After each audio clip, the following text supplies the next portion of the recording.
Sri TV நேயர்களுக்கு வணக்கம். ஒரு நடிகையின் மீது ஃபத்வா போட்டிருக்காங்க.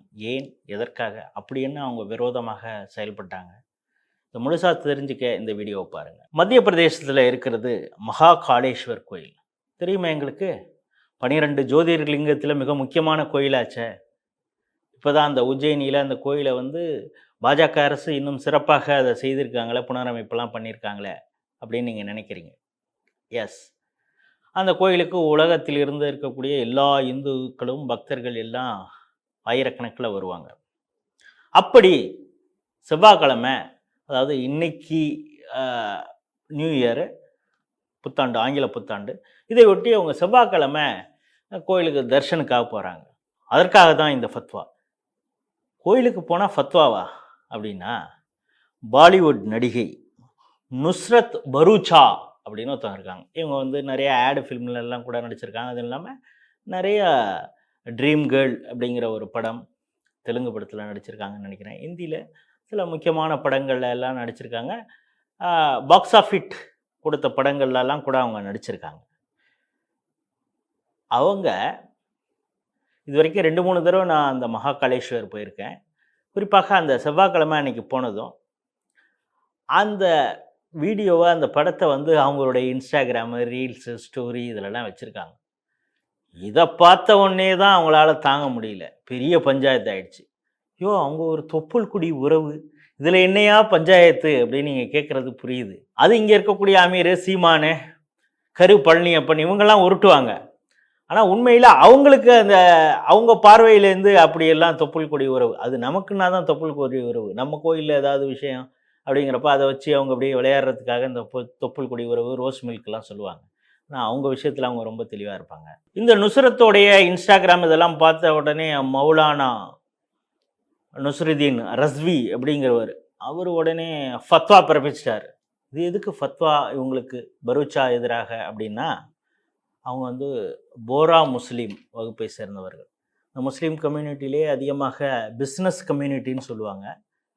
தன்னை வந்து ஒரு அப்பர் கேஸ்ட் அப்படிங்கிற ஒரு நிலையில் தான் இருப்பாங்க. அதனால தான் இங்கே பிஜே கூட ஒரு தடவை ரொம்ப புலம்பியிருக்காரு. சென்னையிலேயும் கூட அவங்களுக்கு ஒரு மசூதி இருக்குது. அந்த மசூதியில் நம்மெல்லாம் போயிட்டு நமாஸ் பண்ணிட்டு வந்து அதுக்கப்புறம் தண்ணியை போட்டு அவங்க கழுவுவாங்க அப்படின்னு உட்பட அவங்க சொல்லியிருக்காங்க. சமீபத்தில் கூட மிகப்பெரிய மாநாடு நடத்துகிறாங்க. கிட்டத்தட்ட 45,000 60,000 பேர் அதில் கலந்துக்கிட்டாங்க அப்படிங்கிறதெல்லாம் பார்த்தோம்.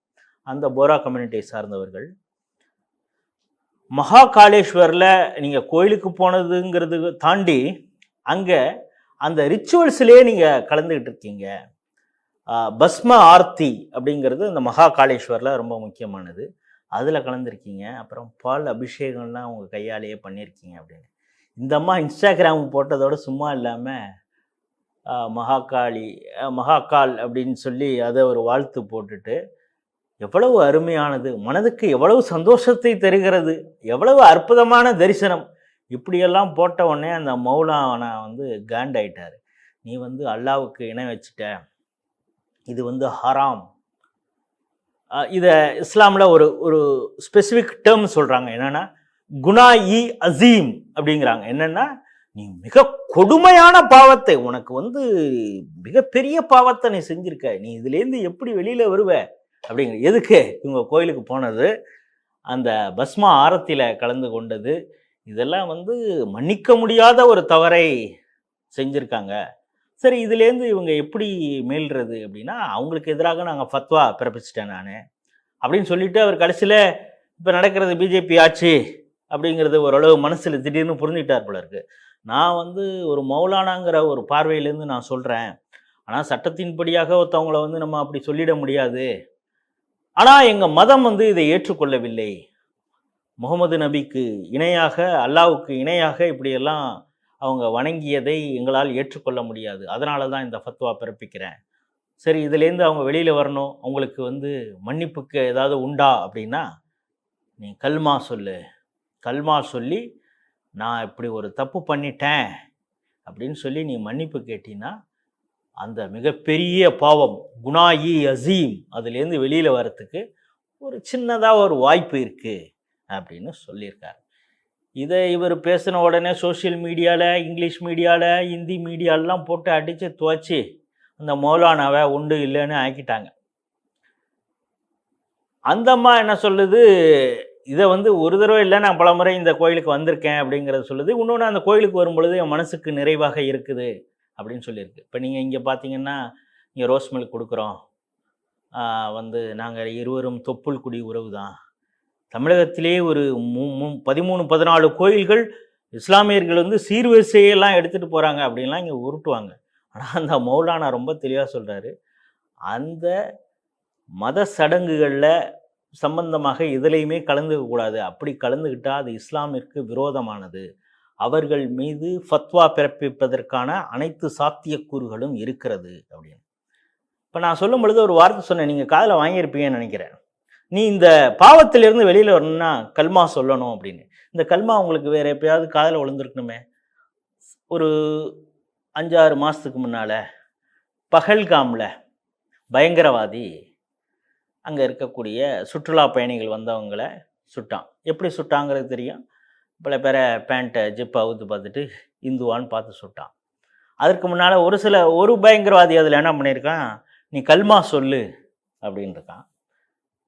அதில் வந்து ஒரு ஆள் சுருடாக நம்ம தப்பிக்கணும் அப்படிங்கிறதுனால, அவர் இந்து தான், கொல்கத்தாவை சேர்ந்தவர். அவருக்கு ஏதோ இஸ்லாமிய நண்பர்கள் இருந்திருப்பாங்களா, இல்லை அப்படியெல்லாம் அப்சர்வ் பண்ணியிருப்பாரான்னு தெரில.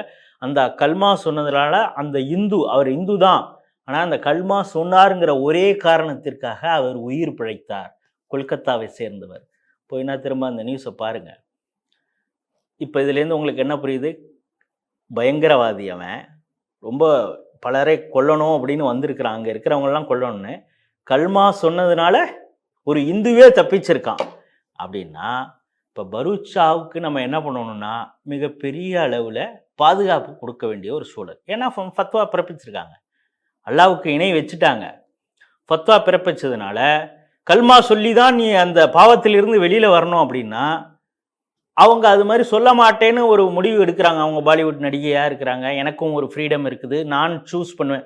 கமலஹாசன்லாம் சொல்கிறாரு, என் தட்டில் என்ன உணவு வேண்டும், நான் எந்த கடவுளை வணங்க வேண்டும், எப்படி வணங்க வேண்டும், அதெல்லாம் ஒவ்வொருத்தனுக்கும் உரிமை இருக்குது அப்படின்னு சொல்கிறாங்களே. அது மாதிரி அந்த அம்மா அந்த உரிமையில் இருக்குன்னு பேசுனா அந்த அம்மாவுக்கு நாளைக்கு என்ன நடக்கும் அப்படிங்கிறது இருக்குது. ஆகவே மத்திய அரசு அந்த நடிகைக்கு பாதுகாப்பு கொடுக்கணும்.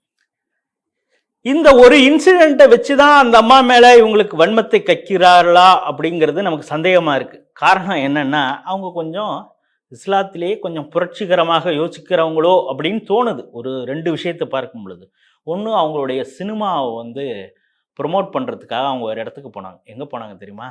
இஸ்ரேல், டெல் அவீவ் கேபிட்டலுக்கு போயிருக்காங்க. அங்கே ப்ரொமோஷன் பண்ணுறப்ப அந்த வெஸ்ட் பேங்க் அது வழியாக போயிருப்பாங்க போல இருக்குது. அங்கே ஹமாஸ் கூட்டத்து அந்த ஏரியாவில் வந்து சிக்கிட்டாங்க. அவங்கள வெளியில் கொண்டு வர்றதுங்கிறது மிகப்பெரிய பிரச்சனையாகிடுச்சு. அப்புறம் இந்தியன் டிப்ளமேட்ஸ் அவங்கள்ட்டெல்லாம் பேசி 2023 அவங்கள பத்திரமாக மீட்டிருக்காங்கங்கிறது ஒரு விஷயம். அதே போல் இஸ்லாத்தில் நிறையா ஆஃப்ரிக்கன் கண்ட்ரீஸில் அதெல்லாம் இருக்குது. ஜெனிட்டல் மியூட்டிலேஷன், பெண்களுக்கு எப்படி ஆண்களுக்கு சுன்னத் பண்ணுறாங்களோ அது மாதிரியான ஒரு இது இருக்குது. இதற்கு எதிராக குரல் கொடுத்தவர் இந்த நுஸ்ரத் பரூச்சா மற்றும் அவரது தாயார். ஸோ அந்த மதத்திலேயே இருக்கக்கூடிய சில பழக்கங்கள் மீது அவர்கள் கேள்வி எழுப்பியிருக்கிறார்கள்.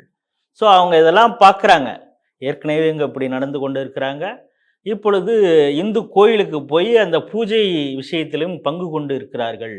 நம்ம வெளியில் வேணா தொப்புள் கொடி உறவுன்னு சொல்லலாம், ஆனால் இது இஸ்லாத்திற்கு எதிரானது, ஹராம், அவர்களை விட்டு வைக்கலாமா, அவர்கள் மீது ஃபத்வா பிறப்பிங்கள் அப்படின்னு அந்த மௌலானா சொல்ல ஆரம்பிச்சிருக்காரு.